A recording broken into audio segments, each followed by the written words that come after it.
Live, this is the Crew Lounge, where knowledgeable people come to discuss railroading and model railroading topics. Pull up a chair and let's get started.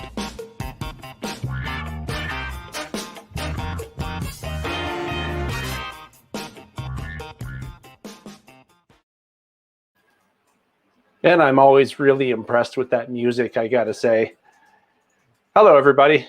Welcome to the TSG Live Crew Lounge. I'm your host, John, as usual, on this hot Sunday afternoon where I live. Well, pretty hot. There's a little breeze out there, so it's not too bad. Today, we're going to be talking about JMRI. This is one of my favorite topics, actually. You know that if you've been watching the channel, I've done a whole bunch of programs about JMRI. You know, what is it? How does it work? Why do people use it? How do people use it? And we're going to talk about all that kind of stuff. So I've assembled a panel of five people if you include me. I don't, but some of these people actually are very much involved with JMRI, such as it is today. And some of them were involved early on. Some of them have been involved the whole time. So let me bring them in, and then we'll do our normal introductions and go from there. So here's Bob, Dave, Tom, and John. Hello, guys. I guess we can go around our virtual table. And since you're next to me on the screen, Bob, why don't you go first?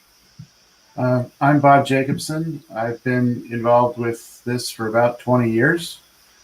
These days, I'm mostly the person who does some of the releases and pushes software around and things like that. I don't currently have a model railroad because I just moved. I don't know what else to say, so I'll pass it on to whoever's next. I think Dave's next on my screen.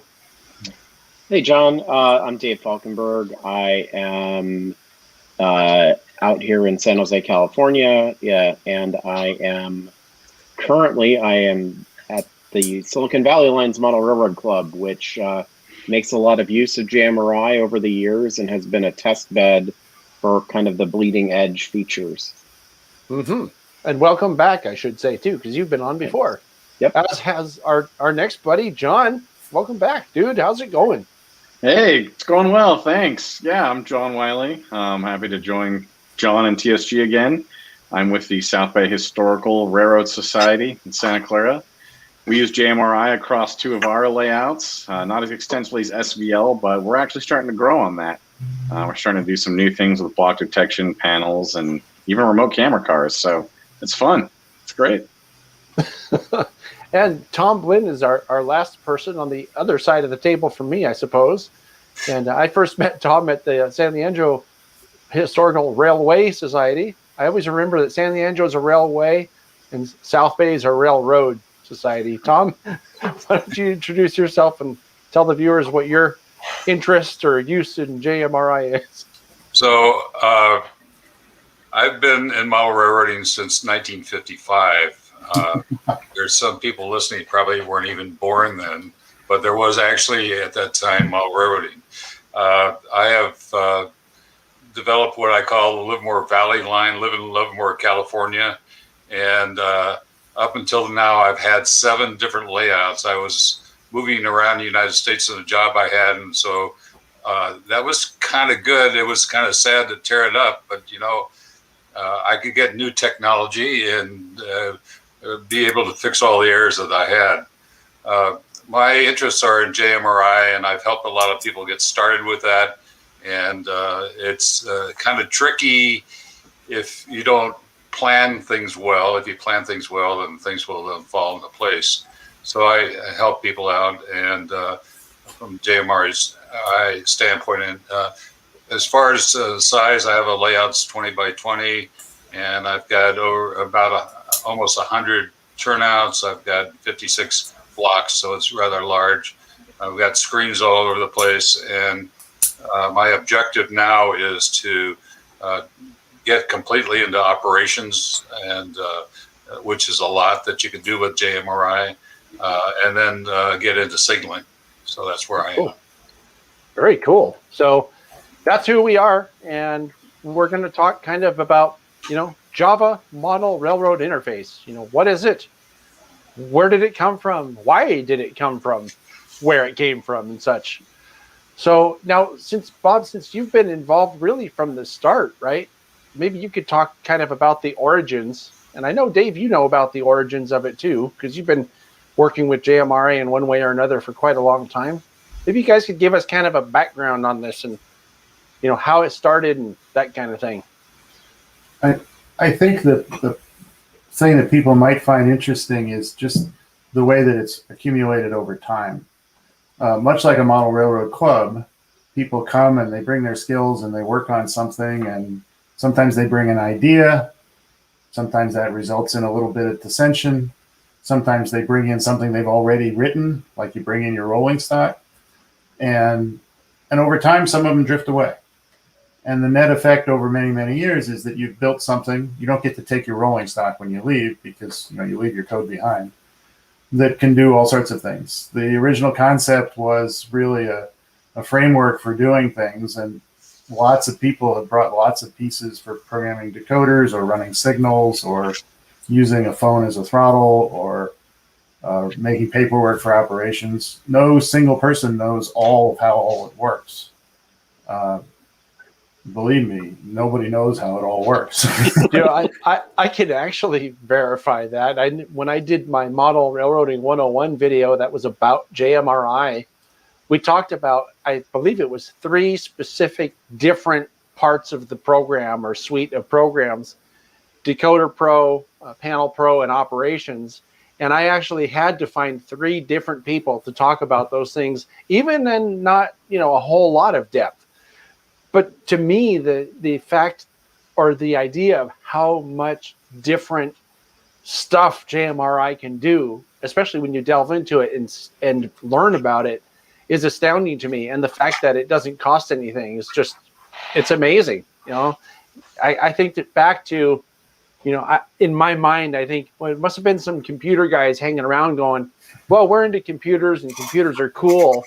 And what can we do with computers to make our railroads even cooler? Is that even remotely how that happened?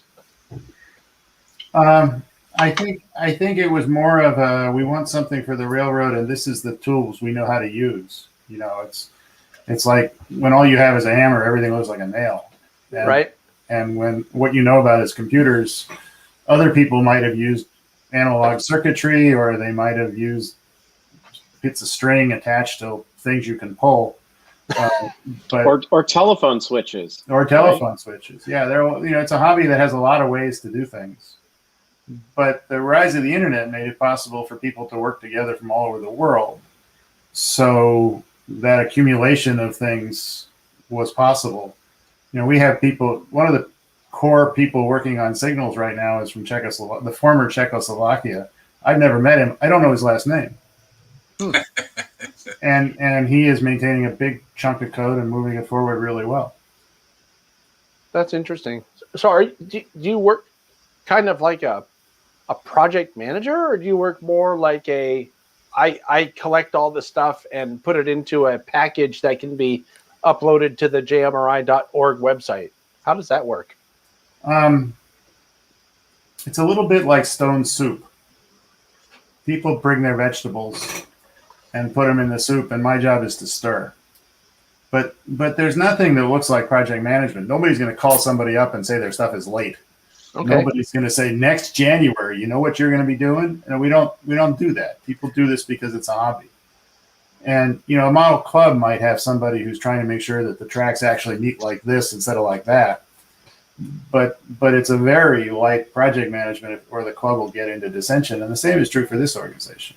You just have to sort of stay on it a little bit, and sometimes that leaves a hole in the program. Nobody wants to write something and it doesn't get written, and that's just the way it is. Mm-hmm. And then somebody will come along and write it because it's an obvious hole, and they can be a hero, and that's how that is. Being open sourced as it is, does that mean that anybody can write something and contribute to it, or is there some kind of vetting process so that you're not getting someone who's messing it all up somehow? Well, it's about the code. It's not about the person. There's a relatively straightforward process for contributing a change, but Usually the changes we see are improving some writings or a new decoder definition or a new signal definition or some better graphics. Graphics are sometimes terrible, but people work to make them better. But even the code, if you send in something, it's called a pull request for technical reasons, and people look at it and suggest, you could fix that, and this is going to cause you a little bit of trouble, but then they go in.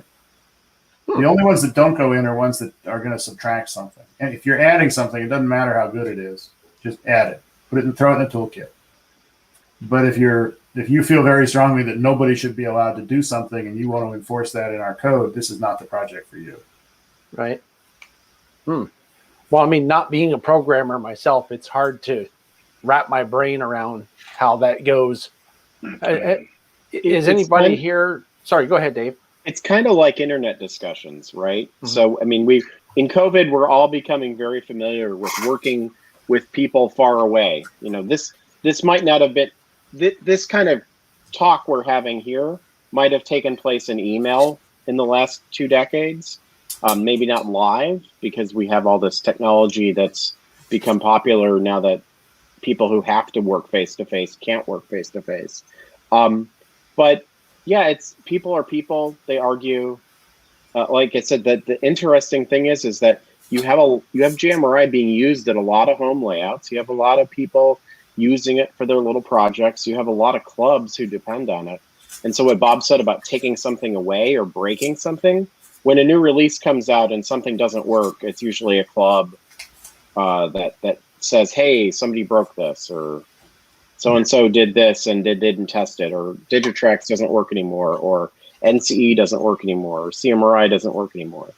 So it kind of then self-corrects, and software, there isn't a giant release. There's usually a release that happens for the NMRA convention, right? There's usually a major release that happens at the NMRA convention, because there used to be a big get-together where kind of everybody got to see each other face-to-face, everybody that was in the NMRA at least. And it was a good spot because the manufacturers were all coming to the train show, right? So it's a Wild West thing. I think, Bob, you put in a thing, I remember from long ago, which says code wins. So in other words, 2 people arguing in email about how something should work, usually what happens is a third person who just gets annoyed with everybody else arguing about it, writes the code and checks it in. And then everybody uses what that third person wrote. And if he's really good, he or she will incorporate all the things from everybody who has an opinion. But opinions are plentiful and ideas are plentiful. They're not all good, but that's just life. I resemble that remark. I get a lot of ideas, and most of them aren't good. Opinions too. Yeah. So I have a question really for everybody here on the panel, just as users of JMRI.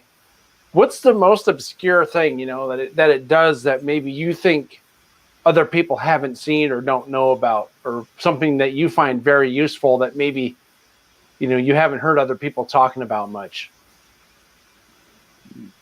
It's not a trick question. I don't know if it's obscure or just uncommon. In our model railroad club, we have a little bit of everything. And so, most clubs are either Digitrax clubs or North Coast clubs or Lens clubs or what have you. Our model railroad, because we are like alpha nerds, we have every type of DCC or layout control bus known to man on our layout. Mankind. So we have a LocoNet bus, we have multiple NCE command stations, one for accessory decoders, one for controlling trains. We also have an LCC bus for signaling. So our track detectors for our block detections are either LCC or LocoNet. And then our signal decoders are either LCC or their NCE accessory decoders. And there's no way to make that all work with a single vendor solution, especially when we're mixing and matching. So I think I said this to some of you earlier, we use JMRI as kind of an industrial strength hot glue to hold our layout together, or at least all the wiring under the layout. And that's how we make our operating sessions go. That's how we drive our trains now. And it's really awesome. And no one on Earth, I think, is overcomplicating things as much as we are by having almost one of everything. But it is very doable. The only thing we don't have, we could throw some CMRI nodes in there to just mix it up. And we've talked about that, but it's all possible. Right. What about you, John? Is there anything that we use it for at SBHRS maybe that I'm not aware of that's kind of a cool or obscure function? Again, I don't know if it's obscure, but one thing, especially on the HO side and hopefully soon on the N-scale side, is we use it to stack routes across turnout controls, across DS64s. So the DS64s are all over the layout, which is common, and running a number of turnouts. And you can have, I don't know, what is it, 10 or 12 turnouts on a route. And we have, so what they've done is they have routes of routes, right? Where it's like you can have 200, which has 100 and 101, and those are all routes within it. And this allows us to have basically one turnout number that you can throw whenever you boot up the layout, and it sets all the turnouts in the layouts properly. Since we can't rely on them coming up where they're supposed to be when you boot the layout. So basically you go in, you put in 987 and throw it, and you'll hear all the layouts, all the turnouts on the layout throw to the right position so that the main lines are correct and no one's going to run into a dead end side or anything like that. And that's super handy. Otherwise, you'd have to sort of dig through a lot of tables and other things to get that to work.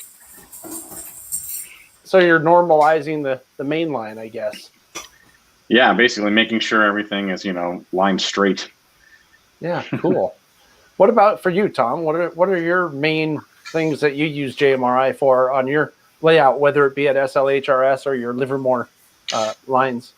Well, we're using it pretty much for operations, but you talk about it as you dig into this a little bit deeper, I was impressed by how many things you can control and what is included in the database. And when I got looking at the operations, you can put stations in. You can say what cars go to what station, and all that good stuff. And then you could take some of the stuff that Seth Newman has done, where you can run cars through, and they'll tell you exactly what cars they are, so you build the manifests easily. And so they're just it's ever evolving, and you said it's like a fruit salad. You pick what you want, out of it, and it actually runs very well. Given what Bob said, I think that there's a sense of cooperation someplace because no one wants to screw it up. Yeah, I like the idea of having something where it gets policed by the users, because now you don't have to worry so much about quality control, I guess, software wise, because people are going to tell you, hey, this isn't working, right? Because they want to play, right? They want to run their trains. Yeah, usually we manage to get things fixed. Once or twice a year we back something out because it's it accidentally broke something that we didn't catch. We do a lot of testing. There are a bunch of people who test, probably more than a dozen people test every release before it goes out. We do that about once a month. So they're spending a big chunk of their hobby time on that. Very good. If I were to say the most obscure thing, I would think it's the help pages, because there are a lot of people who haven't read them. And that's actually a good thing, because it drives a lot of discussion on some user groups, and it's much more of an interactive, here's how you can do things. Right.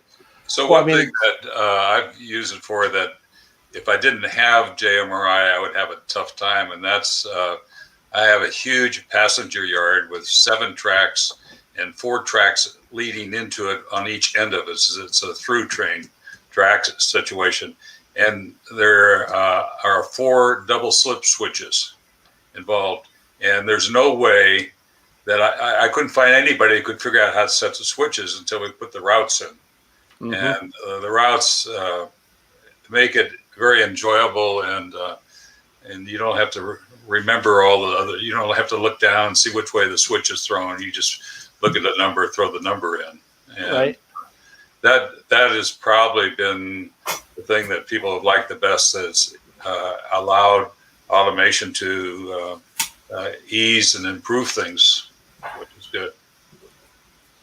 Right. I'm not sure I understand this question entirely, but something popped up on the screen from Mark Stafford. In case you guys don't know, Mark is in the process of creating the steam equivalent of the proto throttle. You know, the proto throttle that's from the Iowa engineering. I forgot the exact name of that company. He's developing a steam version of that where it's a steam backend and it has all the controls on it, just like your proto throttle does. I'm not sure I understand what he means by sending it to Bob to get it out there. Maybe Mark can enter on the screen later if he means, are you trying to get it to work inside JMRI, Mark? I think what he's saying is he wants to give it away, and we give our stuff away. Mark, I'm easy to find. Send me an email. We can talk. It might be easier for me to just show you how to do that than to try and build it into JMRI itself. But you can use our infrastructure because we're using somebody else's, and it's actually relatively straightforward. Giving stuff away and building a group around it are two separate things, and it takes a lot of work to build a group. There's another interesting question that I hadn't thought of. What is the relationship between the NMRA, or is there any between the NMRA and JMRI? Nothing, huh? They tried to kill us. Yeah. Oh, really? Interesting. Yeah, twice. Wow. We're at arm's length because we don't really live within the membership organization. Nobody has to pay dues, and nobody believes in enforcing standards if people don't want them enforced. Mm-hmm. So we just work in a different way than the NMRA does. And now it's more like just arm's length as opposed to running into each other. We've worked that out. I can't imagine what standards they would possibly want to impose on That's JMRI.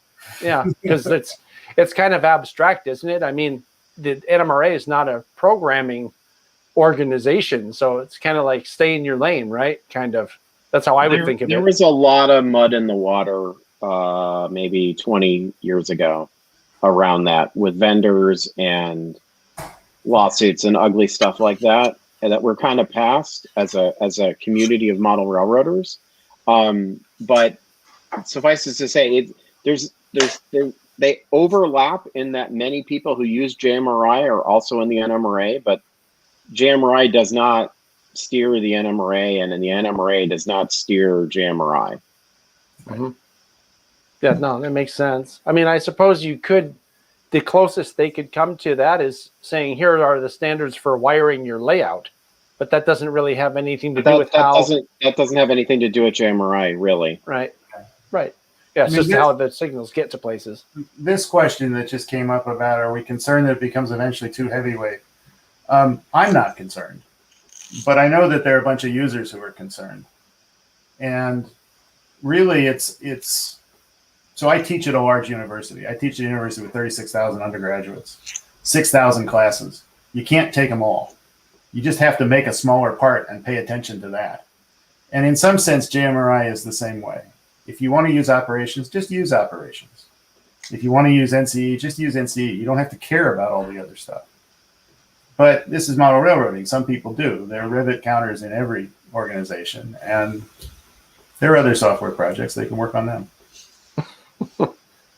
Yeah, well, I mean, it's like I was saying with that program I did where we had, specific experts, if you will, talking about each different aspect. Because our friend Dave and John and I know a guy, Ray Turner, who has a large garden scale layout, and he uses JMRI all the time.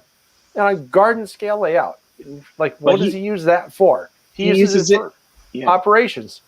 So there's an interesting thing going on in the chat. I've never actually seen one of these chats in real time. There are people who are saying we should be more modern, and there are people who are worried that we'll become too big and too old. And really, those are in complete tension, right? We have built up features over 20 years. that do lots and lots and lots of things. But we're still running code that can run on a 1997 PC, because a friend of mine is running his railroad it's actually quite a famous railroad on a 1997 PC. So if you want to move to the latest and greatest technology, that's great. But model railroaders are actually more interested in running a railroad. Yeah. And if you think about that, DCC itself is a pretty outdated technology. I mean, it's been around since the early 90s and hasn't really changed a whole lot. I mean, the decoders are a lot better and have better sounds in them, but the basic premise of sending the signals through the track are pretty much unchanged, right? I mean, unless I'm missing something, which could be. There was a little bit of tension maybe 10 years ago about making the Railcom standard, which is popular in Europe. One of the things at DCC is by default one way. It's the command station sends commands to decoders and accessories, but it can't hear back. And there was a standard called Railcom that is perennially coming back and forth with trying to get themselves added to the DCC standard, but it works really well on small layouts and small blocks of track, and it will not work really well for like a 40-foot mainline single track circuit, as crazy as that sounds, just because of the physics. I mean, Bob can probably can correct me. So, hey, and Heath is crossing the wires again. So DCC is about what goes on the rails and what connects and what talks to. It's based on 1997's work. LCC is a two-way layout control bus. Some of us were kind of interested in that, and were very much involved early on.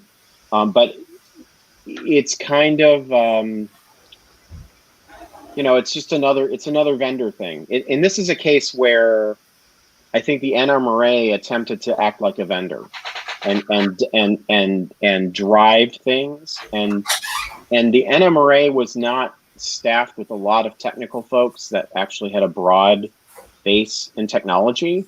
So I'll just stop talking before I get myself into trouble. But I'm not a huge fan of LCC, but we do use it on our layout because there's some great stuff that that's available from a couple vendors that works great. And it is a nice two-way process, but things like Wi-Fi are pretty amazing.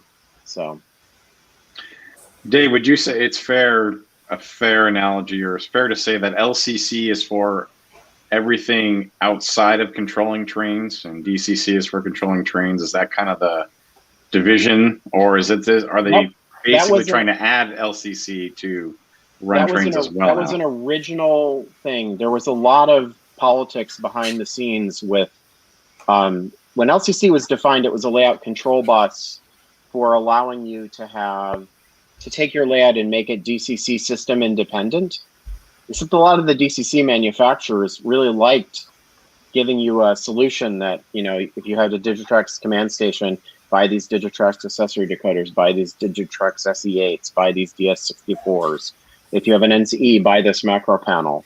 There wasn't a lot of incentive in the manufacturer space to embrace LCC. So that's kind of where it went. It was a solution. I think LCC is, I'm going to get in so much trouble, but I think it's a solution. It's a solution looking for a problem to solve. And it did not have a lot of vendors, your traditional Digitraxes, NCEs, lenses, etc. In the end, they started saying, well, if I add this to my system, I'm potentially opening it up to sell my competitors' equipment. And, I don't know. It's from a business model perspective, I don't get it. I think it's great for the user, but I also think that it's not plug and play. It started out trying to be plug and play, and it's gotten to be very complicated. So I know that we have a big LCC-based signal system at SVL, and the person that developed it has left the club, and there are a couple of us who are trying to figure it out because they didn't use JMRI. They cooked their own setup. So it's everybody's juggling chainsaws, right? And so one of the things that I've taught myself is this is a hobby. If someone is around you throwing chainsaws, maybe stand back and be ready to console their family when they catch the chainsaw the wrong way. Well put, my friend. Yeah, there's nothing morbid about that at all, Dave. I've just seen so many arguments that it's not really productive. JMRI doesn't argue, right? We support it Right. as one other system. You're welcome to use it. Don't use it. Use it halfway. Nobody cares. Right. So, Dave, what I heard, at least the way it was presented to me, was that you had to have LCC because the cab bus was going to be so overloaded that you couldn't run anything on it, and that you had to have this to carry the other traffic for signaling and whatever you're going to do. Right. I mean, we solved that differently at SVL. We actually partitioned our sensors and track circuits onto a separate accessory system. We didn't try to cram 10 pounds of stuff into a 5-pound bag, because the data rates that you're talking about on these, 20-something-year-old technology, even CAN bus, which is the basis of LCC, isn't really fast. And so one could argue that a better approach to all of this would be to take an internet model and have like RFCs, so these are called requests for comments. Back in the early days of the internet, back when I was in college, back in the Stone Age, academics would argue with each other and design network protocols so that multiple kinds of systems could talk to each other. And I've worked in tech for 3 decades, and the only thing that I have learned is don't bet against the internet. Because I've seen many things come and go that are single purpose, right? But don't forget that we're modeling railroads where all of California's Southern Pacific was run on 105 baud, 105 bits per second. Exactly. For the entire state. And it's taking us a whole lot more high tech to do it. On the other hand, they had maintainers who actually fixed the relays and checked everything every week. We don't have that. The one thing that's funny about software is you dig your own holes, right? I mean, if you're screwing, I mostly screw on with hardware. I crawl under the layout or I solder things, and you run out of wire, you run out of solder. It's interesting because there's physical constraints, but in software, people can create these things that don't talk to each other, and it's completely manufactured, right? It's all virtual. So you can create your own problems, and you can create problems that are bigger than the problems you're trying to solve. That's like people in general, right? It's like social media or anything. Get enough people, you can make things harder than they need to be. Yeah, I have a question. I know that someone had mentioned earlier they were sort of throwing out names of other platforms or programming languages. And I wonder, because Java has been around for a long time, is it getting dated? I mean, is something going to happen with Java where JMRI has to be turned into something else MRI? I'm actually going to give you a slightly long answer to that. No. We actually use a version in order to maintain the ability to run on old hardware, which I mentioned earlier. We use a version of Java that's actually 6 years old at this point. Okay. So the programming people would really like to move to the more modern one, which is full of really keen gigaws and even some squirrels to chase. But we're sort of sticking with this one that will run on very, very old hardware. But it also runs on the latest and greatest stuff. In fact, it comes installed on some of the ones you could buy today. So, the purpose is not to be at the forefront of CS development, although we have a few people who do that for a living and want to. And there's a little bit of tension there sometimes. But the purpose is to make thousands of people happy when they turn the thing on.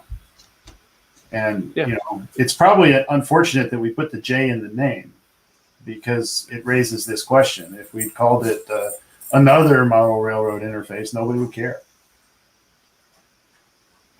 Interesting. It just seems strange because I know that, because Java is considered a language, isn't it? Isn't that? Yep. So I know, like, BASIC. When I was a kid, I learned BASIC. Well, no one uses BASIC now. It's been gone Actually, for a lot of CMRI folks use BASIC. Yeah, Because Bruce Chubb's manuals are written with BASIC programming examples in them, and that's if you don't want to use BASIC and you have a bunch of CMRI hardware, the natural next choice is to use JMRI to control your CMRI hardware, and that's hardware that goes back to 1985 or 1979 in some cases, right? Right. Yeah. Or that's you when can I was like learning BASIC. My other friend John, because we didn't have enough Johns on the call. My other friend John, who's not on the call, wrote his own C++ code to talk to CMRI when he was in the South Bay Club 20 years ago, right? So it's you can always be wrong, right? But Java is the 21st century COBOL. I saw someone type COBOL in the chat. Java is a COBOL-like language now. It was the bleeding edge in 2000 because it was this whole cross-platform thing, and write once, run everywhere, which really turns into type once, debug everywhere, because it doesn't actually work everywhere the same way.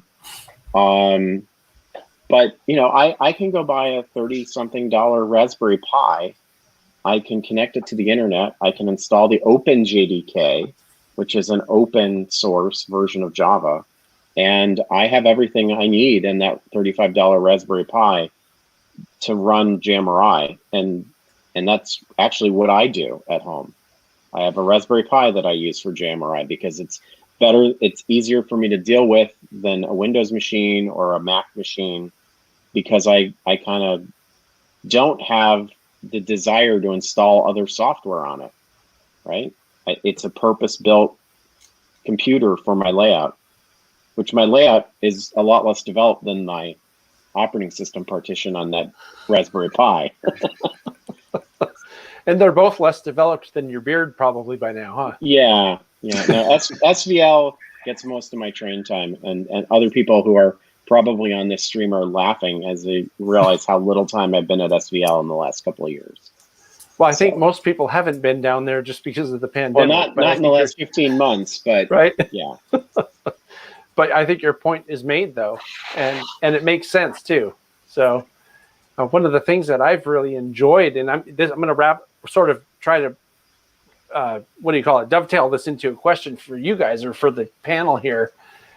And I don't know if the stats are kept on this, but I use JMRI really mostly for doing Decoder Pro. I don't really have anything to use it for, for operations, because I don't really have a layout that I can run anything on right now. And I certainly don't use it for, Panel Pro for the same reason. But the question that I have is, are there stats kept on which suite or which portion of the suite is used the most? And would it be, if there are, would it be correct that Decoder Pro is the most used piece of JMRI? We will occasionally survey people, but we don't keep anything that looks like statistics. Mm-hmm. The only statistics we keep are around downloads. Okay. And even those are heavily anonymized. It's not really any of our business what people are doing. A typical 6-month production release cycle will be downloaded by between 9,000 and 10,000 people. So, and some of them are just out of curiosity. Some of them are somebody doing it from another account, but there are probably 6,000 or 7,000 people who do that. And a lot of them are probably using Decoder Pro. Probably fewer are using it on a layout control because you need more hardware to do that. Right. But all of them are getting a lot of use. We broke a very obscure part of one small piece of hardware 6 months ago. We heard from 6 people within the first week. Oh. So pretty much all of it's getting used by somebody or other, which is how the stuff got in there in the first place, right? Somebody right. Right. It's that self-policing that we talked about before, or self-quality controlling. Yeah, that's interesting.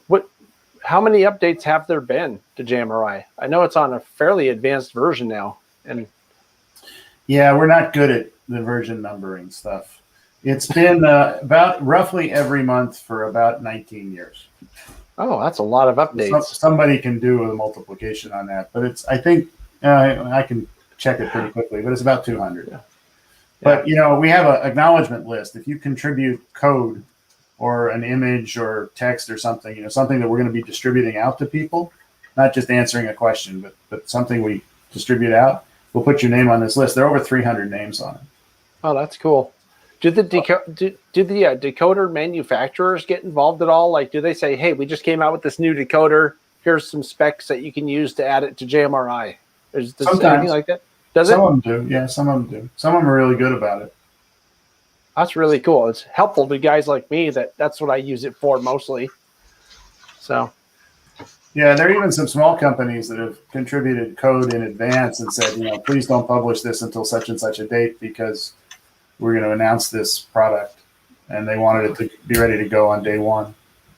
Oh, that's really cool. To do that. We do 2 or 3 special timing releases a year for that kind of stuff. Huh. So you do. I'd just like to make a comment. We talk about problems and all the other stuff, but there's some real beneficial things about JMRI, that allow a model railroader to advance in the hobby on a step basis. Like, for instance, I had a helix that was hidden. All of the blocks were hidden. I never knew where the train was. And so I put a system in to do that. And then I had some crossovers, I wanted to throw those, but I didn't know where the train was. So I didn't want to throw it underneath the train. And it was solving problems for me. Basically, it allowed me to have a dispatcher with a separate computer to look at the entire layout to find out where the trains were to work toward the script that we were looking at. The other thing is that it's a platform that expands without really doing a lot of work. I mean, the program's very robust. So if you're going to do advanced, let's say, things in the operations area, I just saw, I guess one of the latest releases, it's got a speedometer in it now that you can tell what the speed of the train is, but also getting into signaling, which is a very complex area, and it's hard for an individual to do that. And you want to do it right. I mean, so it gives you those platforms that you don't have to start from scratch on. You have the familiarity and the way things are programmed, where to look for things. And I just, it's been extremely helpful and encouraging to me in the process of trying to get more deeply involved in a hobby. Mm-hmm. And it's free.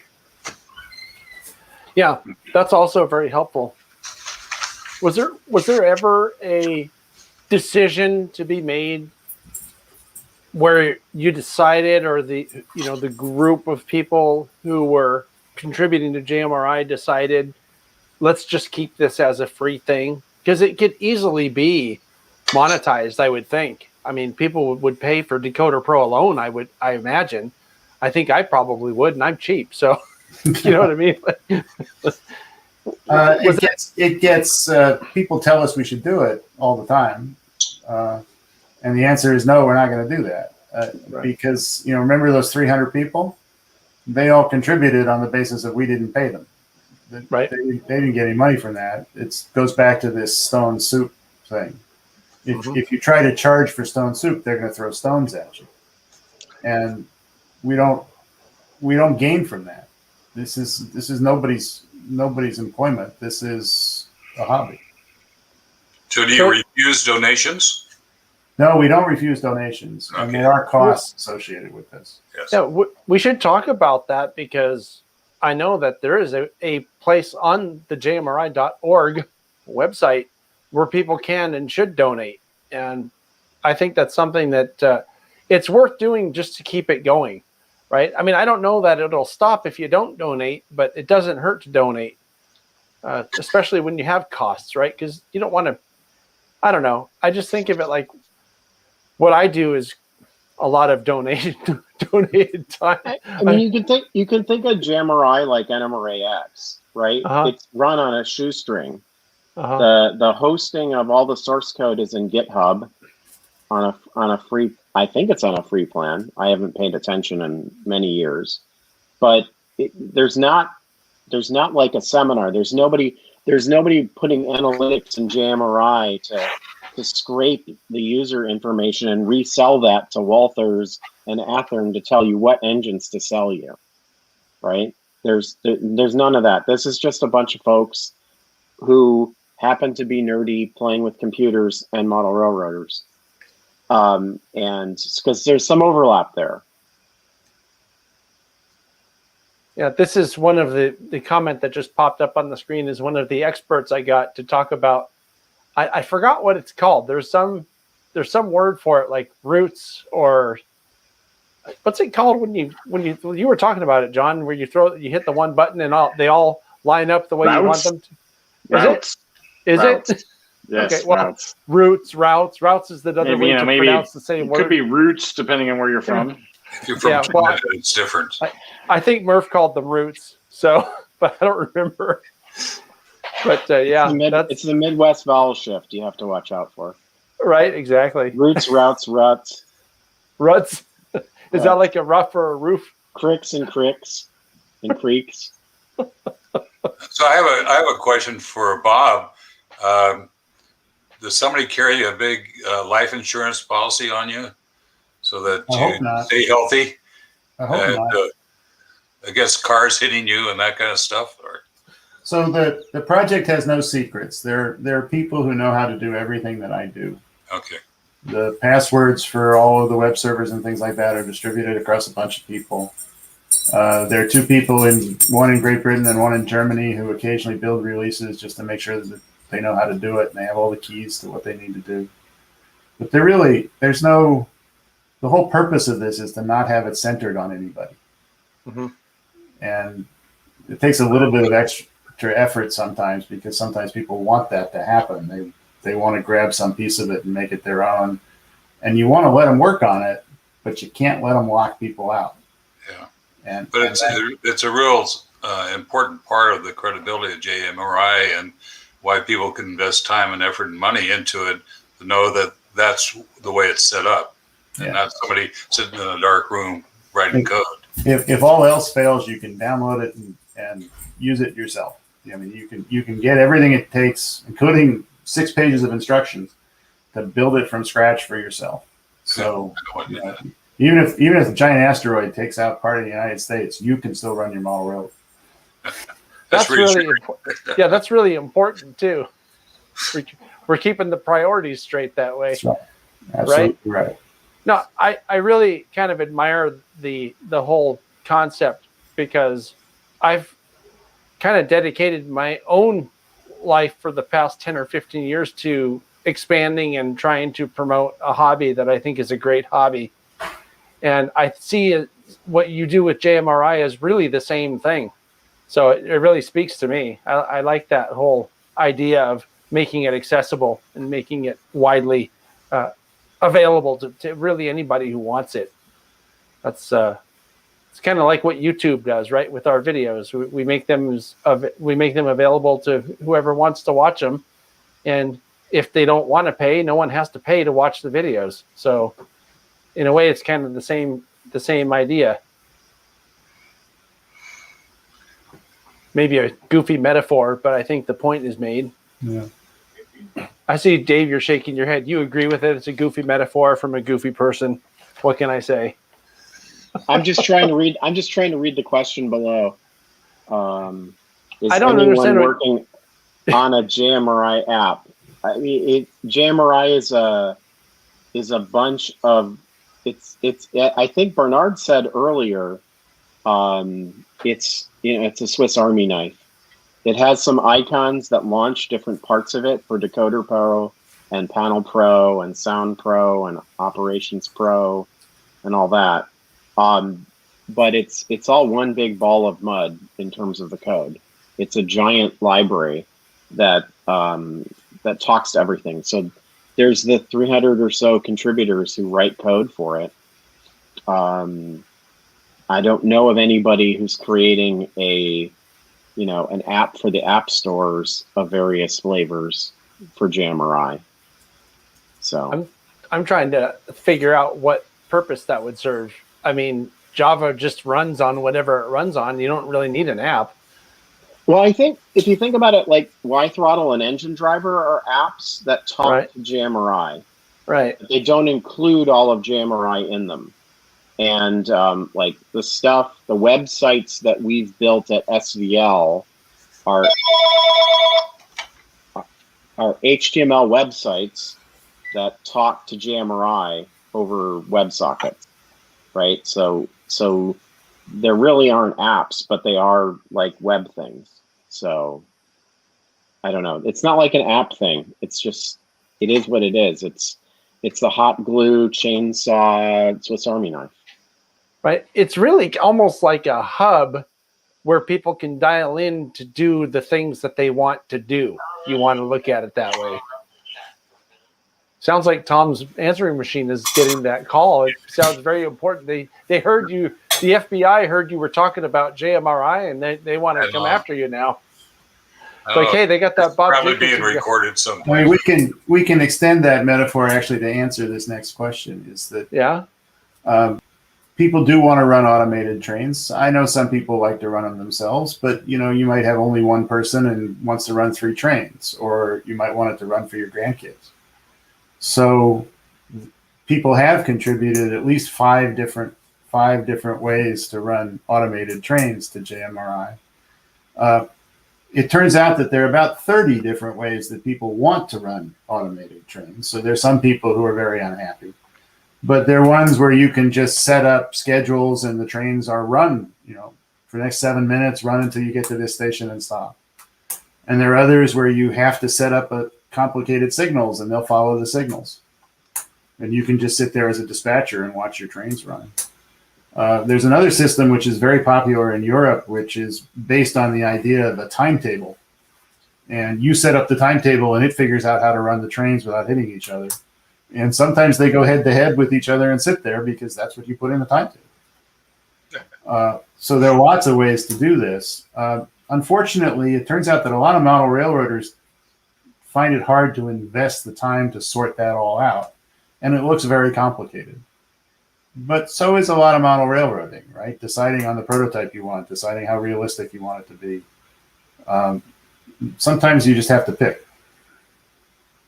Mm-hmm.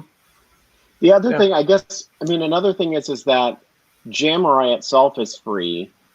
All the little doodads are not, but there are people that if you want to spend money in lieu of making an incredible investment in time, say you have a layout and you have a finite amount of time, there are people out on the internet who will go build you a system to automate your layout or install a computer with Engine Driver or something on your layout. Most of the large personal layouts are, they're run as benevolent dictatorships, and they usually have a tech guy associated with them. The clubs are more anarchy rules, and the person who types and fixes things is the one who makes it go. But there's a market for consulting in this space. If you're really into JMRI, there are people who have more money than time that are probably willing to pay you to do this. If you're looking for something commercial in this JMRI space, right? If you're looking at it as a way to make money. Oh, there's a nice compliment. Yes. I can't take any credit for that.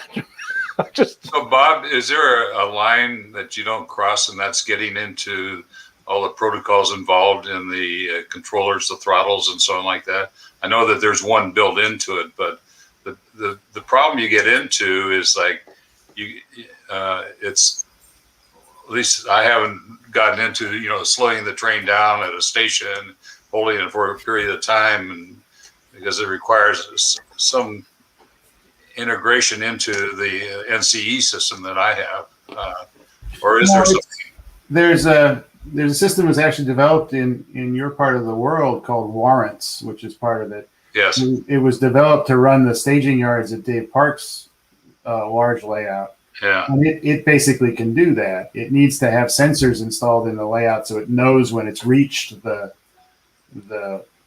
station. Model railroad engines are not precise enough to go 62 feet and stop 3 inches later without something that says when they've gotten there. They'll stop after 58 feet or 75 feet. They won't stop exactly the spot. So, but having once you've wired up block detectors or something like that, the warrant system will say, okay, we want to run to that station. We want to go off on this diverging route. We want to go out there. We want to stop for a little while. We want to go left. That kind of programmed operation, it's brilliant that it does it really, really well. Is that something that's then JMRI warrants or okay? Yeah. But there's another system called the dispatcher where you're the dispatcher and the trains follow the signals that you're controlling, where you don't have to pre-program the route in the warrant sense. You just say, okay, I've set that signal to proceed and I've thrown that turnout and off we go. So different systems for different purposes. So basically, you don't even have to have signals other than what you program into the JMRI, right? JMRI can think it has signals even if they're not actually out on the layout. Yeah. Signals on the layout can get really expensive really fast. I know.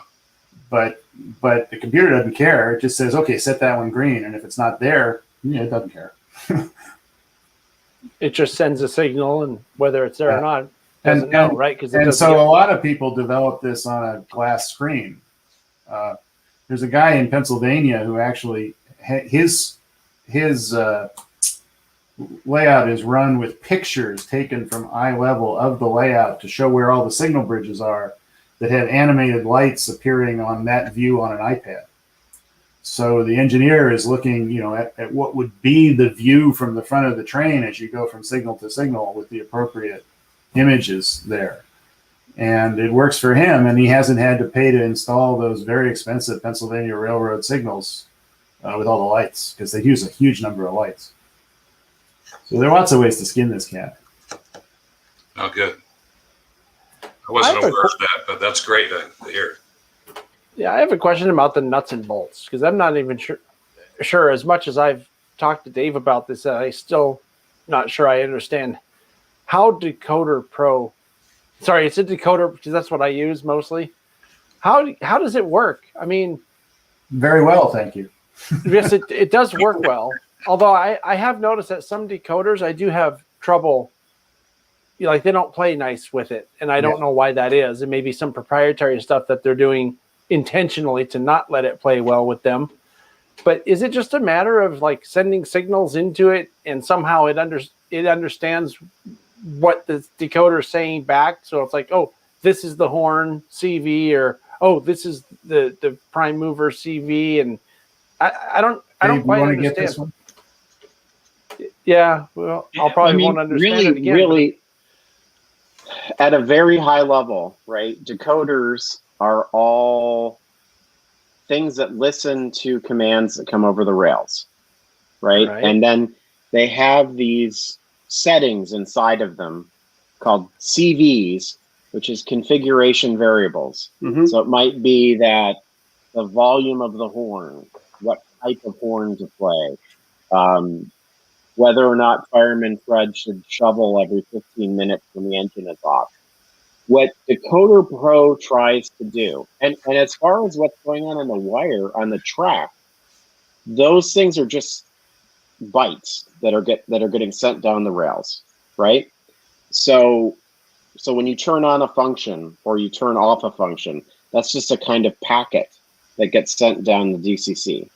Or if it's not DCC, right? JMRI actually doesn't really require DCC if you think about it, right? You could build a whole system that didn't speak DCC, but let me get back to DCC. So all Decoder Pro does, is there is a decoder definition file that tries to map human interpretable things to a CV. So you imagine that there's a line in a spreadsheet that says CV 257 is the audio volume. I'm making that up. It probably isn't. And inside Decoder Pro, it should show a slider that goes from 0 to 32 or something, or it's something that's a checkbox. And one of the things, if you remember, playing with DCC back in 1997, when you read those Digitrax manuals or the NCE manuals, they all had these tables like, this is how you program CV29, which is the thing that tells you whether or not the headlights are directional and what way the motor's wired in and whether or not you should use a speed table. And they would say, take this number, add 1, add 2, add 4, add 8, add 16, add 32. Those were all like mumbo jumbo numbers. And what Decoder Pro tries to do is to make those things you can click in a window. That's really what it is. And it all comes down to the fact that when you open up Decoder Pro and it says, do I want to program using the programming track? Then it can read and write CVs, and then it can save those things in a file. So in case you blow up your decoder and you need to reprogram it, you can bulk write all those things back. Right. But it's largely so that I don't have to remember. I don't remember what the heck the volume slide, the volume for a soundtrack Tsunami 2 is. I don't know. I fire up Decoder Pro. I look at it, and depending on what version of JMRI I have, it either is a number I type in or it's a slider I adjust. And maybe I'm remembering sliders or for speed tables. But it's so that I can't remember anything, right? And the original thought behind Decoder Pro. I mean, the original inspiration for Decoder Pro was an app that came with the NCE Powerhouse that was written by Carl Cobell. It was a program called Easy Ramp, but it only ran on Windows. And only worked with NCE. And only worked with NCE. And it was a really cool program. program. It only knew about 3 kinds of engine. Yeah, it knew about the early Soundtrax DSD 150, and it was not upgradable. And we were all at lunch with a couple guys from Silicon Valley Lines and Bob at a restaurant that's no longer around. And we were like, man, I think we were at Clark's Steak Burgers in Mountain View. And the idea for Decoder Pro came up at lunch, at a train lunch, the fabled DCC lunch that goes on in Santa Clara Valley. And yeah, and it was like everybody had these ideas. Another friend of ours drew up the whole way the interface should look. He got out the engineering paper and started drawing pictures. And Bob had some time because he was going to go smash atoms or look at something in a big tunnel somewhere nearby later that night. And that's how Decoder Pro happened. All this cryptic talk. Mostly because I can't remember what the heck TV to program to make my Soundtrax decoder work. So, right. That's how Decoder Pro happened because I can't remember anything. Bob had spare time while smashing atoms up the road at the Palo Alto linear accelerator, right? Or maybe he wasn't doing that when he was there, but late night programming, right? But it really comes down to the fact that it's really awful and inhumane to tell people to like add 64 to this number if you want ditch lights to alternate and blink, right? You don't want to do that. Unless you've already added 64, in which case it'll do something else entirely.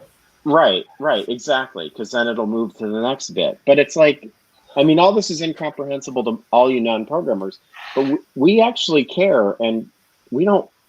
I couldn't tell. I imagine like when my mom has a computer problem, the last thing that I ever want to have to do is be on the phone with her, explaining to her, okay, do this, okay, do that. And so the idea of Decoder Pro was that, because we were all in club, I was in a club, right? And I think Murph can tell you about a story if he's online later. Because whenever Murph would dispatch at SVL, people would come in and say like, hey, I need to set the locomotive. I just got this new locomotive. It's only programmed to 3. Can you like change the address for me? And he's like in the middle of an operating session. Yeah, I'm the dispatcher, man. I'm the dispatcher, man. And because these people are so afraid of what to type or what to type, because it's just numbers. And it was like, so go over to the computer, put it on the programming track, run this Decoder Pro, type the number in there, press write sheet, you're done. Right. And then they get over their fear, because DCC was not invented by user-friendly people. It was invented by, we have this, I'm a nerd. I'm really into technology. I get paid to do it during the day. Some people would think I have a mental illness, that I'm still interested in playing with technology in my hobby. And I do mostly spend time weathering and building buildings and stuff like that. I don't program for fun anymore. It's just work gets that out of your system. But JMRI really brings a service and does a service for people. I mean, if there's some page on the internet that says how to download it on your laptop, it'll run on anything. It'll run on a Chromebook. It'll run on, a Raspberry Pi. It'll run on your Windows laptop from work. It'll run on your Mac laptop.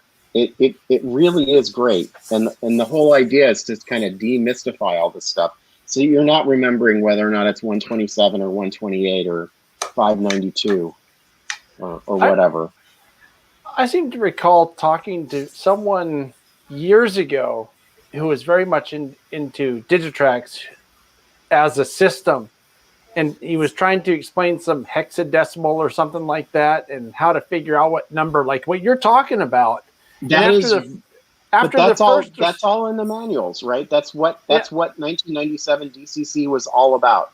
Because the reason why you speak in this hexadecimal number system is it was really precise for setting 1 of 8 bits or 1 of 16 bits. And it's programmer speak. It's not like hobbyist speak. It scares people away from stuff that would otherwise make it really accessible. Right, and I've heard that, Dave, from people. I see it typed out in message groups all the time, or on Facebook. I don't want to. My hobby is not programming my trains. My hobby is running my trains. Why? And it's usually from DC people who don't want to have anything to do with DCC because they're afraid of it. Whereas with JMRI, it's what you said. You put the locomotive on the track and say, "Hey, what is this?" And it comes back and tells you and gives you all the stuff that you can just check the boxes off for.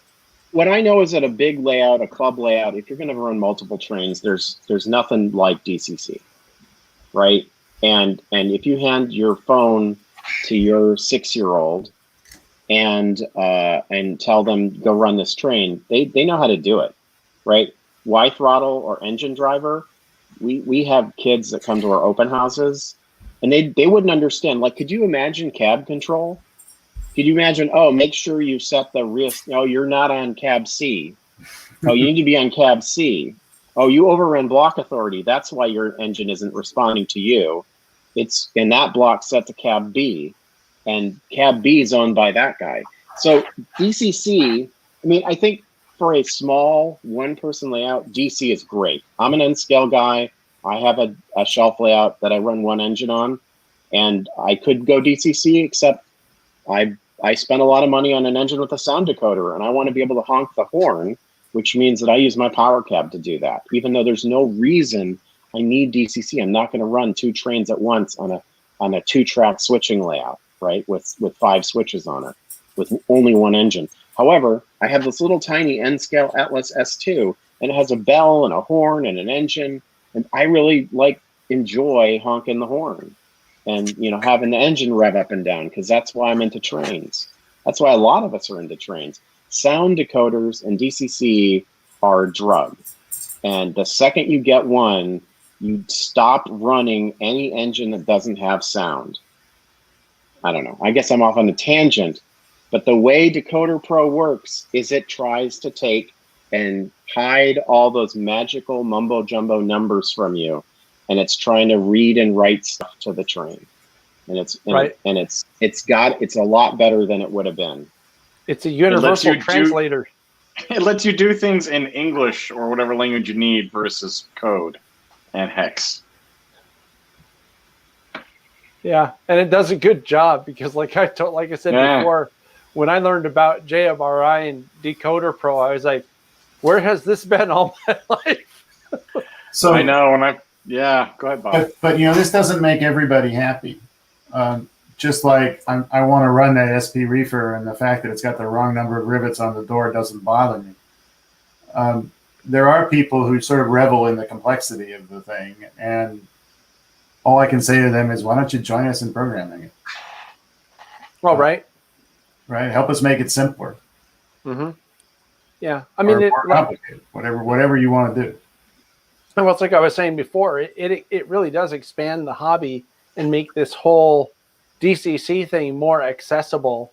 And let's face it, I think anybody who's into DCC at all would have to admit to you that the reason why, or a huge reason, part of the reason why, is because it makes the hobby more fun or more interesting. Like Dave talking about his horn and his bell.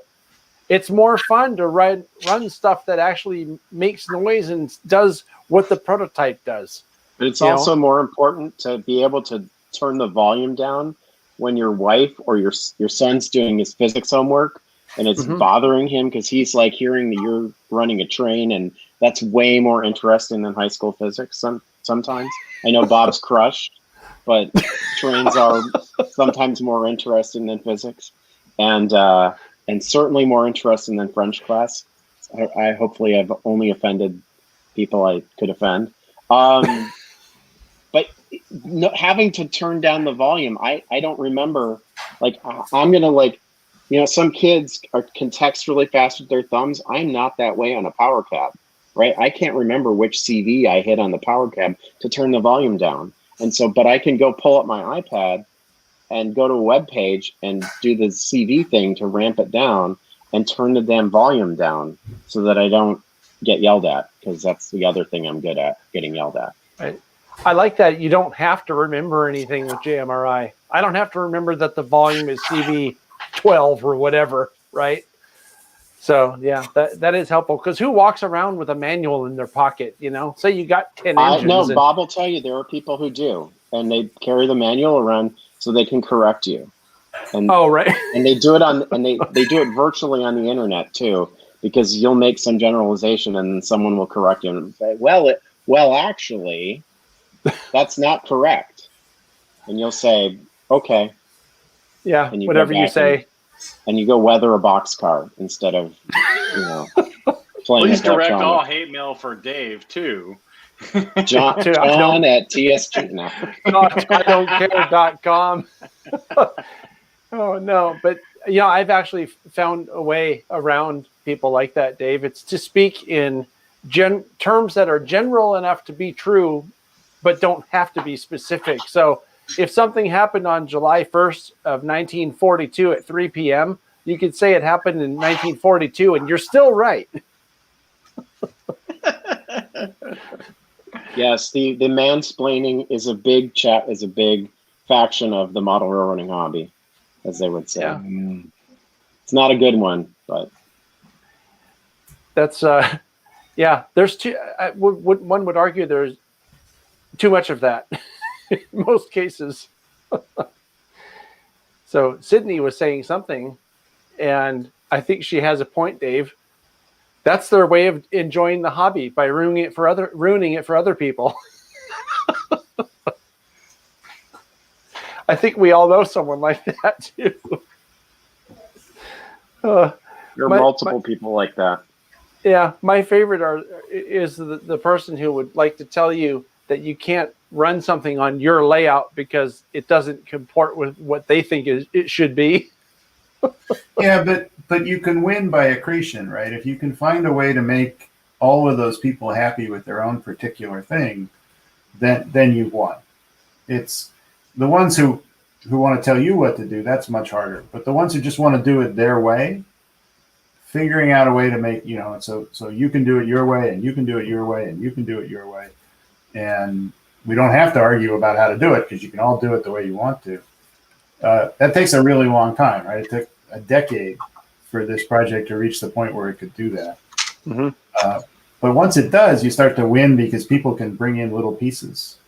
We have people who write decoder definitions because they have some obscure little decoder that only 6 have been made of in the entire world, but they want to program it easily. Great, send us the code. We'll put it in. And we've done that, and they're very happy, and then they write other stuff. Off you go. Right. Or control systems. There's code in JMRI that'll control your lights, that'll control your stereo system. There's one for a stage system that is this huge, expensive system that's mostly used by rock and roll musicians, but we can control it because somebody had one in a big club and they contributed the code. Huh? In JMRI? Yeah. Well, there's there's the obscure detail that I was asking for earlier. DMX theater lighting supported by JMRI. Yeah. No way. I didn't know that. Yep. Because someone might wanted to light a big club railroad that way and be able to do, nighttime over here and daytime over there and the desert over there. And that's great. Someone in the Czech Republic misunderstood what railroad clubbing was. They're thinking of the other kind of club. Oh, they're going to the disco? So that's cool. John, I think you have a new project for SBHRS now. Get some concert lights in there, You can run it with JMRI, no problem, dude. We just got some new lights. It only took us 10 years. Yeah, but now you know how to control them, and it's already built into the computers. That's great. Something else to troubleshoot. Well, you're the troubleshooting guy. Just call John. He does everything. Well, but that's another thing is that this actually can be a problem for clubs because they can get something in there and then somebody disappears or loses interest, doesn't have time, and suddenly we've got it on our end, but actually applying it to and we'll keep it going, but applying it to the situation in the club, well, that may not work anymore. Something breaks and nobody knows how to figure out which wire it was that broke that was carrying that sound or doing that thing. So the specific applications, I'm not sure you want to get that esoteric, but sometimes clubs do because they're so big or they're so focused on some particular thing. That's up to them. But we can't always help. The people who are on the mailing list can't always help when the problem is that somebody spilled a Coke into the signal system wiring at a particular location. Yeah, I mean, there's always that problem of people that want to use a feature just because it exists, right? And if they dig into JMRI, they're going to find a lot of features to try to use. Oh, man. Well, we're kind of getting close to the end of our time here because we usually go for about 90 minutes, and that's about 10 minutes from now or 12 minutes, whatever. I want to talk about the future of JMRI. What is the future of JMRI? Bob, you're probably in a unique position to comment on that. How do you see things going in the next 10 years or 15 years or 5 years, whatever? I don't think the strategy is going to change. I think that we will follow where people are interested to contribute things, whether because a club wants it or some individual wants it or somebody wants to program it. I think we'll still be on this tightrope of staying basic enough that it can run for a lot of model railroaders while still keeping the people who want to do the coding interested. That's always a little bit tricky. And at some point, a pre-2000 computer may not be able to run it. The reason that JMRI has this really funny numbering system of, the first digit's 1, 2, 3, 4, and it's been stuck on 4 for 5 years. We're up to 4.26, I think, maybe 25, is because we wanted to keep compatibility with the old stuff, the old hardware. But, computers have gotten quite cheap. Our Raspberry Pis are cheaper than a turnout at this point. So, maybe that has to change at some point, but it's at least a few years away. What do you think, Dave? Where do you see JMR being in 5 years? If you had to guess. What's this, your Raspberry Pi computer? Oh, you're muted, I think. Sorry, this is my layout computer. And this is a, very retro thing, but it's a Raspberry Pi and a keyboard. Plug it into a monitor and run my N-scale stuff. Wow, one of the advantages of that is you can leave the computer with the layout. Right. Right. And take your laptop off to work or whatever you need to do, but leave this dedicated machine so you don't risk pouring a Coke into it. Right. Huh. That's interesting. And you can just plug in whatever monitor you have into that thing? It's a computer. It's like computers were when I was a kid. Did right? you build it? No, it's like you buy it from Raspberry Pi. I mean, I know I'm going to piss somebody off for saying Raspberry Pi, Raspberry Pi, Raspberry Pi. It'd be like I said Arduino, Arduino, Arduino or something. But it's just a computer like, Commodore 64s or Apple IIs or Atari 800s were in the 70s and early 80s. You plug it into a TV with HDMI or a monitor, and you plug it into power, and it has Wi-Fi in it, and it has more memory than my old 10-year-old computer that I had here that was doing train stuff. So, but I think JMRI is here to stay. Java is the new COBOL. There's stuff that is built on it. Banks and insurance companies, and Linux computers are kind of here to stay. And I think you're going to start seeing it. It might even be crazy. I think you might see it inside the model, inside of a locomotive. What do you mean? How? Well, computers are getting smaller, right? So yeah, the camera cars we built at SVL currently are, have a Raspberry Pi on them and a battery pack. And imagine a world where we're maybe running a version of JMRI on that same computer that's talking and being the web camera. And, it's vending off a web page and talking to a decoder, right? You could put all in one box. You could put a Raspberry Pi, a DCC Plus, and a decoder, and a dead rail setup, and have a standalone. You put AI in it, for Christ's sake. I don't know. I mean, just because you can do a thing doesn't mean you should do a thing, but it also means that someone will try. So I think as computers become prevalent, you'll start seeing stuff show up all over the place. Maybe it won't be JMRI, maybe it'll be something else. But I think the other thing that I would say for JMRI is all these Internet of Things products that use MQTT or use Google Thread are really interesting things for JMRI to look at in terms of connecting to off-the-shelf things. Yeah, MQTT came up in one of our other panel discussions about technology in the hobby. I'm still we might have to do one about that because I'm still trying to understand what all that is. That's like a whole different. It's like DCC in 1997 with more factions. So it's an Internet of Things standard that's really broad. It's like turtles all the way down. So it's as complicated as all of JMRI because things like smart light switches and light bulbs and other things speak it. But one of the things that happened recently is that somebody contributed an MQTT system interface to JMRI. So now I can control servo motors as JMRI turnouts from a Panel Pro panel. And you can use one of these. This is a Wemos. This is a single board Wi-Fi computer, and you can run MQTT on it, and you can hook up a servo motor or lights. You can do all sorts of crazy stuff. So I think there's all sorts of stuff that's going to happen.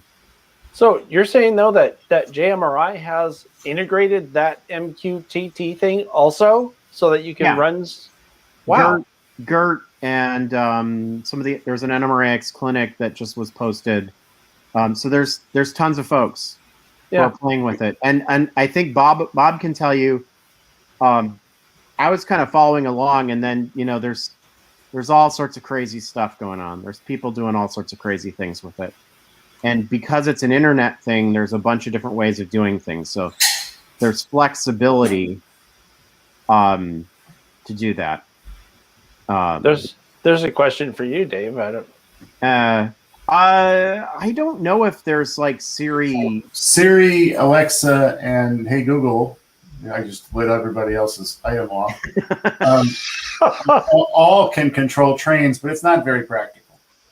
You know, it's a cool thing for an 8-year-old to experience once, but A, it takes too long. The train always overshoots where you want. And B, if you start talking to somebody, you got a disaster on your hands.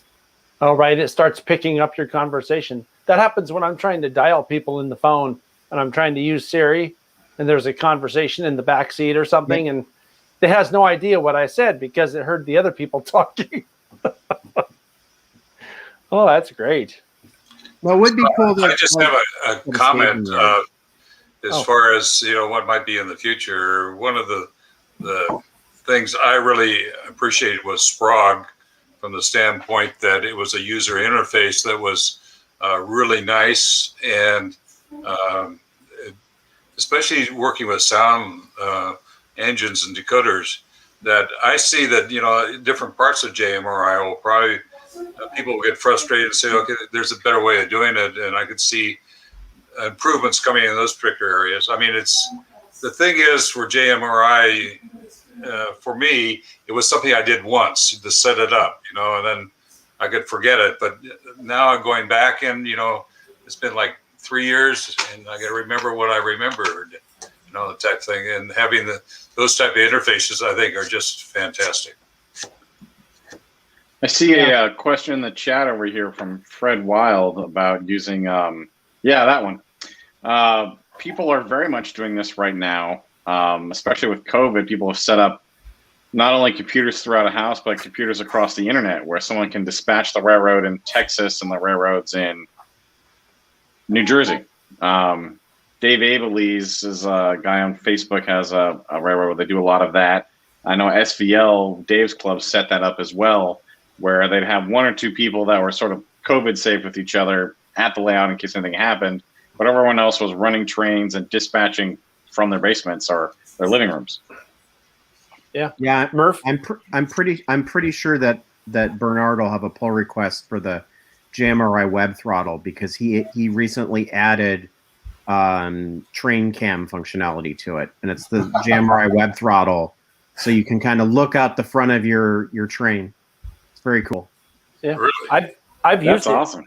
Yeah, and I think it's really cool that someone who knows how to do something like that can write something that I can use here to run a train downtown, right, 10 miles away, while Murph is dispatching from 20 miles away. Well, Andy Ambrose driving from England. Right. He was driving the California Zephyr on the SVL layout from his house in the middle of the night in England. Right. Just outside of London. Right. That was really cool. I remember we would joke around and BS about that, 20 years ago. We were talking about like, oh, well, JMRI's on the internet now and da-da-da-da-da. And then you realize when this pandemic happened, all of a sudden we got motivated to do it. But, not only was it Murph dispatching from Boulder Creek, but it was the fact that Andy Ambrose was driving an engine from London. Mm-hmm. And it was mostly working, right? I mean... No, it works. I mean, crazy.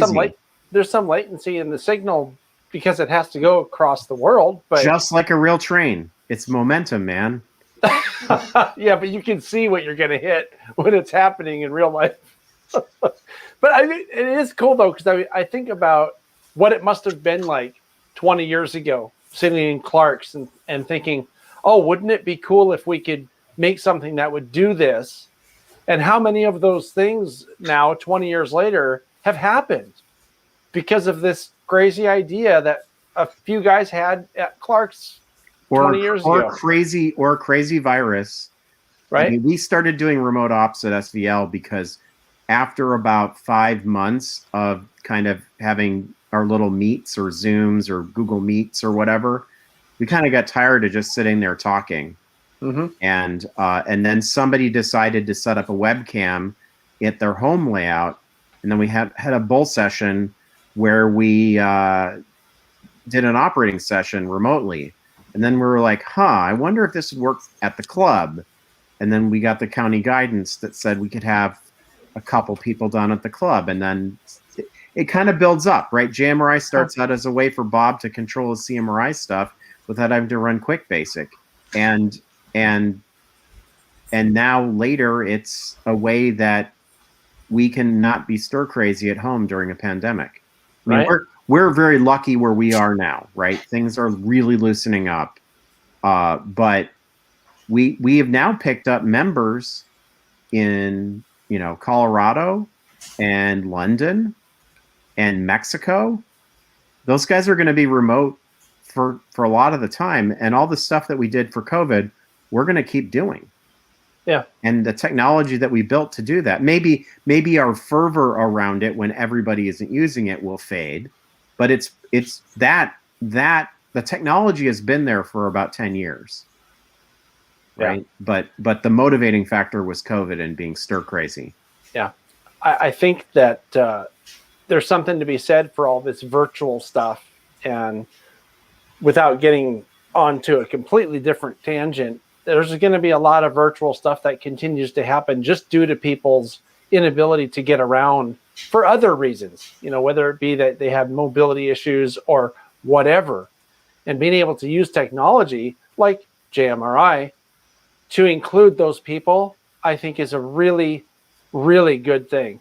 And whatever headaches or problems have come along with it over the past 20 years, hopefully everybody who has been involved will realize that it was probably worth it for those people. You know what I mean? So I'm not sure what happened to Tom, but does anybody else want to say anything else before we sign off today? Kind of, yeah, not all at once though, please. Don't step on each other there. I want to thank you guys for joining the panel. I think it was an interesting discussion. I know that I actually learned a bit. Still going to have to pick your brain, Dave, about some of this history stuff because I'm still not clear on some of it. But we have time for that on our hikes or whatever. So, Bob, thank you for taking the time. I realize you're busy and with your moving back to where you moved and all that over the past month or whatever. John, it's always good to see you. Tom, thanks for joining us for the first time. I'm going to make you guys disappear one by one here. And if you can hang out for a minute, I'm going to roll our credits and we can talk for a couple of minutes afterwards if you have time. And thank you all for coming. So, Bob, thank you much. Hope to see you in a couple minutes.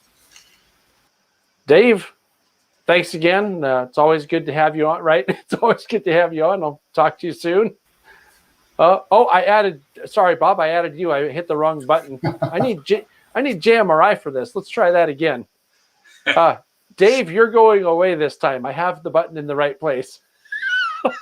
Tom, thank you much. I'll have to get up to SLHRS again one of these days and check out what's new there now that the pandemic is winding down. But thanks for coming. So if you have anybody that's interested in, I sent you that PowerPoint. That right. Sort of a starting thing. You can refer them to me, and I'll send it out to them. Okay. Well, you have your email address as part of your name here. So yes. tblinn@comcast.net works, right? So yes, thank you much for coming, though. Really appreciate it. Good. Hope to talk to you soon. John, again, thank you much. It's always good to see you. And yeah, I'll talk to you soon. I'll see you in a minute. There he goes. That was the last one. So thank you all for watching. I really appreciate it. The podcast is coming up here on Saturday, this coming weekend.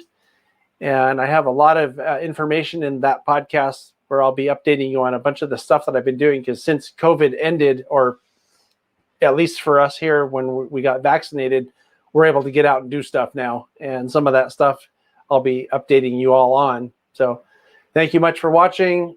Thank you to the chat moderators and all the people that make it all happen. and we'll talk to you sometime real soon.